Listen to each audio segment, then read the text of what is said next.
Today I'm not going to share with you a major Dvar Torah from the Parsha. And the reason why is because I don't need to. Today I'm going to share with you a very significant and special story. The story in itself will speak words in of itself and will and should spiritually inspire you to understand and appreciate who God is and how, so to speak, He watches us from above. This week's Parsha starts a new book called Sefer Bamidbar. And one of the famous questions that is posed is, why was the Torah given in the Midbar, in desert, in a desolate place?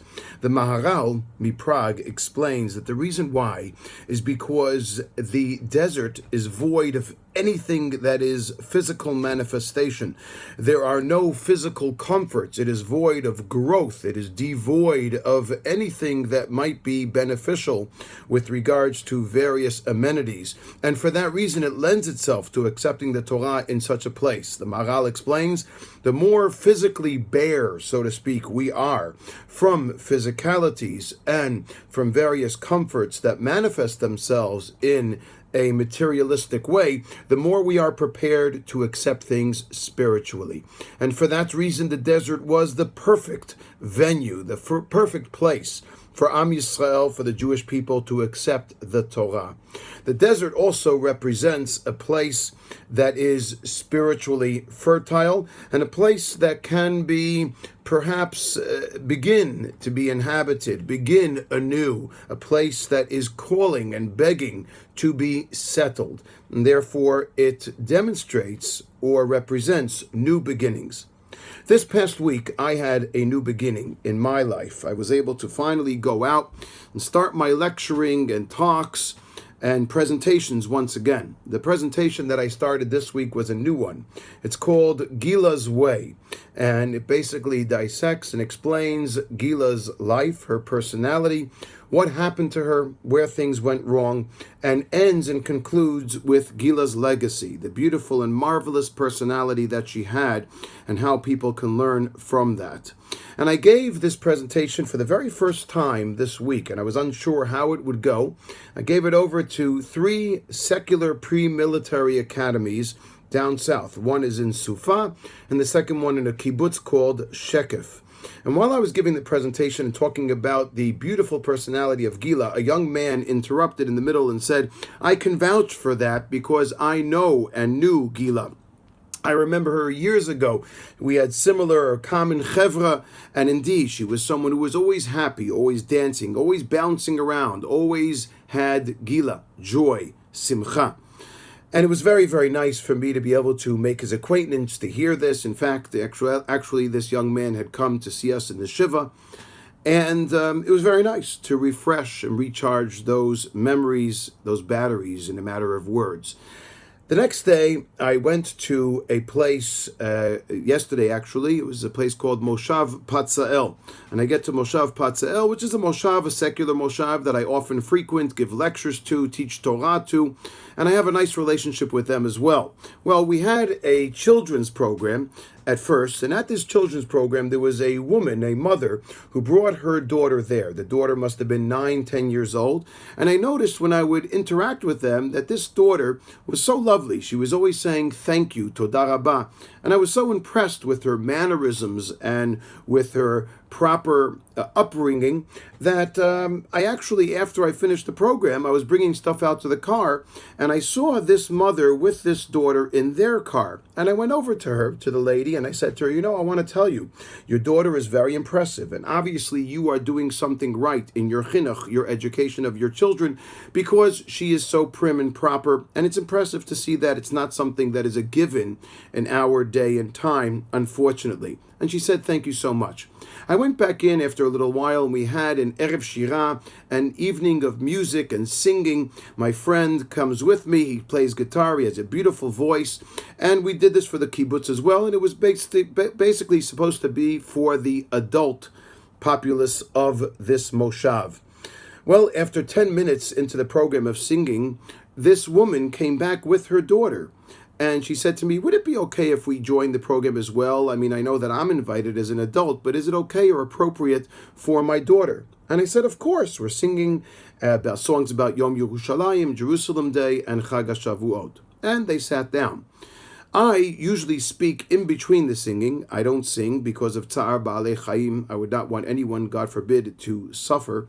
So I sit in the back while the singing's going on, and between the songs I get up and speak and give various explanations as part of the program.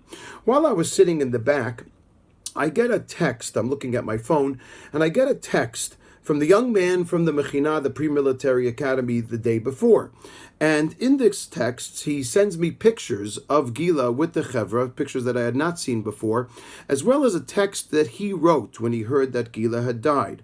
And in this text, he speaks about the fact that he was on his way one day from the central bus station in Jerusalem to see a band. Bunch of his friends were playing on a band, and obviously not a popular band, not a big venue, but they were playing in a certain place, and he told Gila, he saw Gila there, he told her, I'm going to see this band.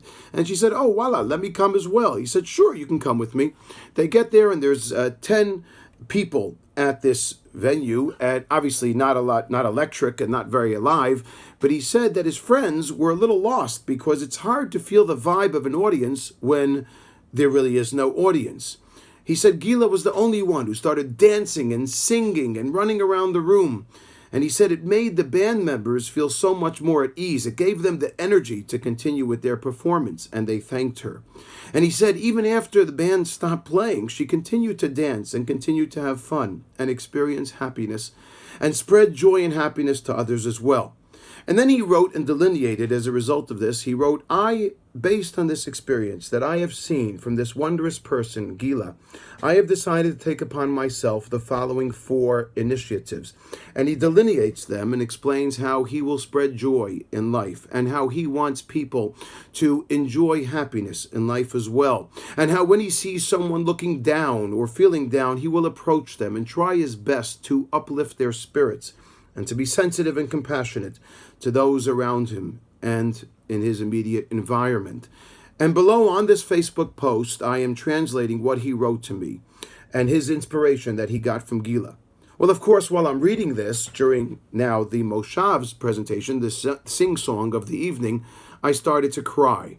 But the song ended. My friend finished with his guitar and singing, and it was time for me to get up to speak. So I get up to speak, and I said, listen, Chevra, I want you to know something. I had something prepared that I wanted to share with you, a Dvar Torah, a thought from the Torah, but I have just been at a loss of words. I just read a text that this young man sent me and how he was inspired by my daughter Gila, who died from suicide at the young age of 18, as many of you knew, but as some of the people in the audience did not. And I read them the text. As I'm reading, I notice in the back that this woman who came with her daughter back to this part of the evening, she was bawling with tears. And when I finished reading and I came back to my seat, she asked me, can you come with me for a minute? I need to speak to you. And as she was crying, she said to me, I want you to know that my father, many years ago, also took his life and died by suicide. And my sister, who was unable to bear the pain and unable to cope with the trauma, she too took her life and died by suicide. And she said that my family has never really spoken about it. We were unable to approach it. However, this evening I sit here in this audience and I see a man like yourself who after only 5 or 5.5 months has taken upon himself a mission to speak about his daughter, to speak about what happened to his daughter, and to spread awareness and remove the stigmas regarding mental health and regarding suicide prevention. And therefore, I have decided too this evening that I will speak to my family, and my family members should also be outspoken in order to improve and help others who might be in mitzukah, in an emergency and a horrible, tragic situation. But finally, she said, but the real inspiration of this evening, she says to me, is that my father's name, who took his life by suicide so many years ago, was Gil. And when I went into contractions with this girl who you see here tonight, my daughter who I brought with me, when I was in contractions during my pregnancy and about to give birth to her, my father came to me in my pain and he said to me, my dear, this is a gift that I give to you. And the moment that she was born, I decided that her name would be Gila.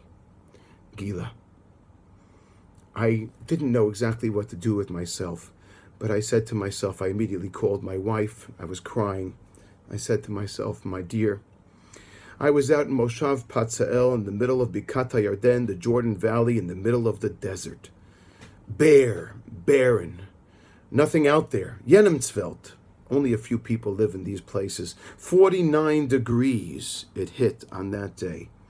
And yet, a barren place with no physicalities and no physical manifestation and less comforts was able to sprout forth with fruit and sprout forth with the liveliness and the spirit of the Torah, with the spirit of a Gila, the Galotia, to reveal God's existence even in this place that had no physical amenities. And I realized that wherever I go and whatever I do, Gila's spirit will follow me. This is the message of Bamidbar, and this is the message of why it is so important that we continue to spread the word and to spread the need for people to be sensitive to others, to reach out to others, to have compassion for others. And the reason why I have to continue in Gila's name and with Gila by my side to bring this lecture, this presentation to as many communities, to as many academies, to as many campuses and as many venues as possible. Help me with Gila spread this word, and this way we will realize that this is the only way, the Gila way. Shabbat Shalom.